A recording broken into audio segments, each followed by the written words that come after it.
आपके एग्जाम का favourite topic में से एक है ब्रज गुणनखंड विधि। कौन सा विधि? ब्रज गुणनखंड विधि। ये अक्सर एग्जाम में देखने को मिलता है, लघु उत्तरीय प्रश्न में, कभी कभी दीर्घ उत्तरीय में, या नहीं तो ऑब्जेक्टिव में भी देखने को मिलता है। अगर आपको विधि पूछ देता है इस विधि से बनाइए, तो आपको वही विधि को फॉलो करना होगा, दूसरा विधि आप नहीं बना सकते हैं। और इसमें जो है ना, इसमें कुछ बातें याद रखना है। बातें ये याद रखना है कि जो आरएचएस में जो दिया रहेगा डिजिट अंक, उसको एलएचएस में रखना होता है। पहले एलएचएस में एक साथ ले आना होता है। उसके बाद जो इसका ट्रिक है ना, उस ट्रिक को लगाएंगे, इसका जो फॉर्मूला है उस फॉर्मूला को लगाएंगे। इस बात को जरूर ध्यान रखिएगा, नहीं तो गलती हो जाएगा। क्या हम कर रहे हैं तो ध्यान दीजिएगा। ये जो है आपका, इसको क्या बोलते हैं? एलएचएस है ना, और ये क्या है? आरएचएस है। इसको इसमें हम लोग इसको क्या कहेंगे? एलएचएस, और इसको कहेंगे आरएचएस। एलएचएस को क्या करेंगे हम लोग, है ना, एलएचएस को क्या करेंगे? आरएचएस के साथ ले आएंगे, है ना, आरएचएस के साथ ले आएंगे।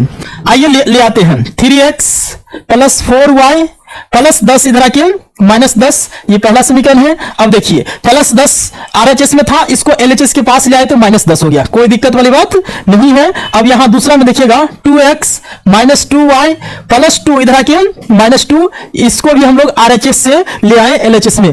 इस बात को ध्यान रखना है कि ब्रज गुणनखंड विधि में ये काम करना ही करना है, अदरवाइज गलती हो जाएगा, है ना। आप ये काम जरूर कीजिएगा। जो आरएचएस में है उससे एलएचएस में ले आएगा, अगर उधर प्लस है इधर ले आएंगे तो माइनस हो जाएगा, माइनस रहेगा तो ले आएंगे तो प्लस हो जाएगा। इतना काम करने के बाद प्यारे बच्चों क्या करना है? इसका सूत्र लिखना है। सूत्र के लिए प्यारे बच्चों आप लोगों को हम बताए हैं एक ट्रिक। क्या बताए हैं? एक ट्रिक बताए हैं। और वो ट्रिक क्या आप लोगों को याद है प्यारे बच्चों? ट्रिक क्या है? आप लोग बताए थे एक ट्रिक है। ये ट्रिक है प्यारे बच्चों कि ट्रिक है कि तीन दोस्त रहते हैं, तीन दोस्त रहते हैं, तीन दोस्त रहते हैं। तीन दोस्त में से एक का नाम एक्स रहता है, दूसरे का नाम वाई रहता है, और तीसरे का नाम एक रहता है ना। तीन को दोस्त रहता है ना। तीनों दोस्तों का नाम आपको पता है? पहला दोस्त का नाम एक्स है, दूसरा का नाम वाई है, और तीसरा का नाम क्या है? एक है। पहला दोस्त क्या कर रहा है ना, अब तीनों के बीच बातचीत होगी। आप लोग पता है बातचीत क्या होता है? बातचीत होती है BC माइनस BC, है ना, बॉक माइनस बॉक। तो दूसरा दोस्त क्या कर रहा है ना, का CA माइनस CA। तो तीसरा कर रहा है कि अब AB माइनस AB। अब ये क्या लिख दिया, कुछ समझ नहीं आया गुरुजी? ये क्या लिख दिया, कुछ समझ में आया नहीं? अब समझ में आएगा। अब पहले तीनों दोस्त के बीच बातचीत आप समझिएगा। तीनों दोस्त के बीच जो बातचीत हुई है, इस बात को आप लोगों को समझना पड़ेगा। तीनों दोस्त के बीच बातचीत हुई है ना, इसको समझना होगा। क्या बातचीत हुई है ना? बातचीत ये हुई है कि पहला दोस्त जो एक्स कहता है कि बॉक दोस्त बॉक, अरे बोल ना रे बॉक, कथी बॉक। तो दूसरा दोस्त करे का बके रे, का बके। तो तीसरा कहता है कि तुम दोनों नहीं बकेगा तो रुक, अब हम बकते हैं। देखिए बक BC माइनस BC, बक हो गया। तो का CA माइनस CA, अब AB माइनस AB, ये लिख देंगे। उसके बाद प्यारे बच्चों ट्रिक है कि 12 21 12 21 12 21 सब में लगा देंगे।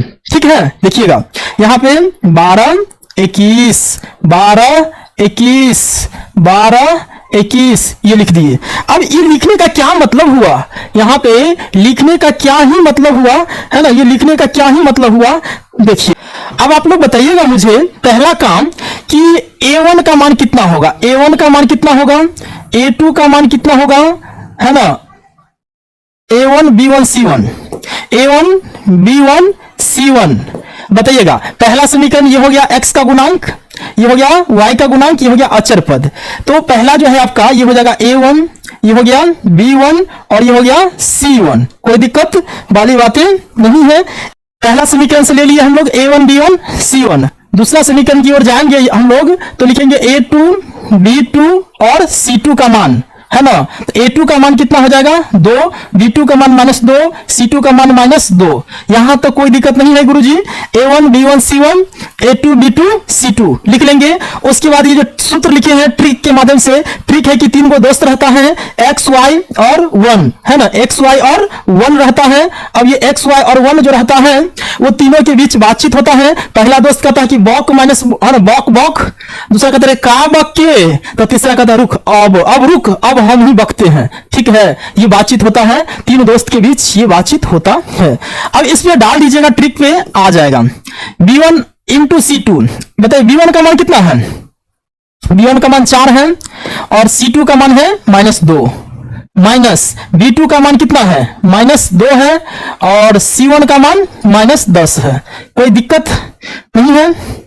ये किसके नीचे है, तो x के नीचे है, तो यहां पे x लिख लीजिए बराबर y के नीचे क्या है, y बटा ये हो गया b1 c2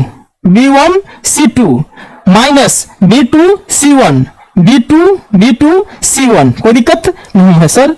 उसके बाद देखिए c1 कितना है, -10 गुने a2 कितना है, a2 2 है, माइनस c2 कितना है, -2 गुने a1 कितना है, 3, कोई दिक्कत नहीं है, बराबर 1/1 है ना फॉर्मूला में, ये हो जाएगा 1/a1 a1 कितना है, 3, a1 3 है, और b2 कितना है, -2 है, माइनस a2 कितना है, a2 2 है, और b1 कितना है, 4 है।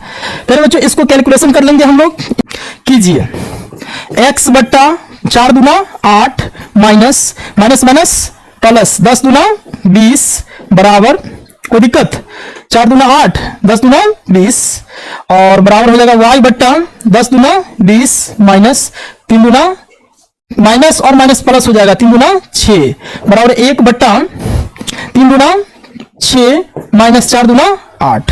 कोई दिक्कत वाली बात नहीं है ना। अब इसको सॉल्व कीजिएगा, x बट्टा -8 -20 8 28 है ना, y बट्टा ये घटेगा तो -14 है ना, उसके बाद 1/6 -8 -14। फिर बच्चों यहां तक करने के बाद क्या करें हम लोग, एक बार x के बराबर ये लिख लेंगे है ना, अचर पद वाले, एक बार y के बराबर ये लिख लेंगे है ना। इसको लिखने का काम कीजिए, निकला हुआ है हम लोगों को x बट्टा -28 बराबर 1/14, क्रॉस गुना अगर इसको करते हैं तो आएगा -14x बराबर -28, x बराबर -28 बट्टा -14, इसको काट दीजिए, माइनस कट गया, 14 दूना 28, x का मान कितना निकला, 2 निकला। अगर फिर से हम बातें करते हैं, अब y वाला का कंपेयर कीजिएगा, y बट्टा -14 बराबर 1/14, इसको अगर क्रॉस गुना करते हैं तो -14y बराबर -14, y बराबर -14 बट्टा -14 है ना, माइनस कट गया, 14 एकम 14, y का मान 1 निकल के आया है। तेरे बच्चों आपका सही आंसर होगा x का मान 2 और y का मान 1। तीनों विधि से हम लोग बनाए हैं लेकिन आंसर सेम ही आया है, सवाल जो है सेम है, विधि अलग है लेकिन आंसर आपका सेम है। उम्मीद करते हैं कि आप लोगों को ब्रज गुणनखंड विधि का ये प्यारा सा सवाल और ये जो है ना सुपर डुपर हिट सा ट्रिक समझ में आया होगा, है ना। चलिए सभी बच्चे बताएंगे कैसा लगा ये आपका ब्रज गुणनखंड विधि का टॉपिक और कितना % समझ में आया, कमेंट जरूर कीजिएगा। अगर समझ में आता है तो अपने दोस्तों के बीच शेयर जरूर कर दीजिएगा।